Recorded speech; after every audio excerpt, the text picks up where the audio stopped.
നമസ്കാരം, ഞാൻ മനോജ് നെടിയാക്കൽ. പുതിയൊരു വീഡിയോയിലേക്ക് എല്ലാവർക്കും സ്വാഗതം. നാണയ വിപണിയിൽ ജപ്പാനീസ് യെന്നിൻ്റെ മൂല്യം വീണ്ടും ഇടിഞ്ഞത് വിദേശ നിക്ഷേപകരെ റബ്ബറിലേക്ക് ആകർഷിച്ചു.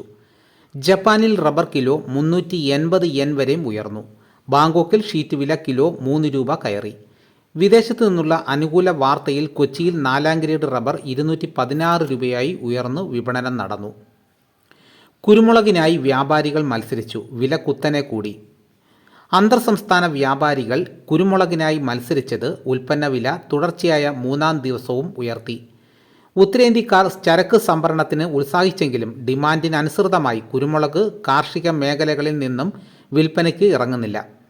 ഉൽപാദനം കുറഞ്ഞത് കണക്കിലെടുത്ത് കരുതലോടെയാണ് ചെറുകിട കർഷകർ ചരക്ക് ഇറക്കുന്നത്. കൊച്ചിയിൽ അൺഗാർബിൾഡ് കുരുമുളക് വില 697 രൂപയായി ഉയർന്നു.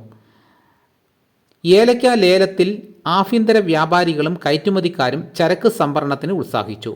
ഇന്ന് വിൽപ്പനയ്ക്കെത്തിയ 69,509 കിലോഗ്രാം ഏലക്കയിൽ 67,053 കിലോയും വിറ്റുപോയി. ശരാശരി ഇനങ്ങൾ കിലോ 2,294 രൂപയ്ക്ക് കൈമാറി. മികച്ച ഇനങ്ങൾ 2,759 രൂപയിൽ ഇടപാടുകൾ നടന്നു. അപ്പോൾ ഇതാണ് ഇന്നത്തെ വിപണി വിശേഷങ്ങൾ. ഇതോടുകൂടി വീഡിയോ ഇവിടെ പൂർണ്ണമാകുന്നു. എല്ലാവരും ഒന്ന് ലൈക്ക് ചെയ്ത് സപ്പോർട്ട് ചെയ്യണം. ആദ്യമായിട്ടാണ് ഈ ചാനൽ കാണുന്നതെങ്കിൽ സബ്സ്ക്രൈബ് ചെയ്യാൻ മറക്കരുത്. നിങ്ങളുടെ അഭിപ്രായങ്ങൾ കമൻറ്റായിട്ട് രേഖപ്പെടുത്തണം. ഈ വീഡിയോ എല്ലാവർക്കും ഒന്ന് ഷെയർ ചെയ്ത് കൊടുക്കണം. മറ്റൊരു വീഡിയോയുമായിട്ട് ഉടനെ എത്താം. എല്ലാവർക്കും എൻ്റെ നന്ദി.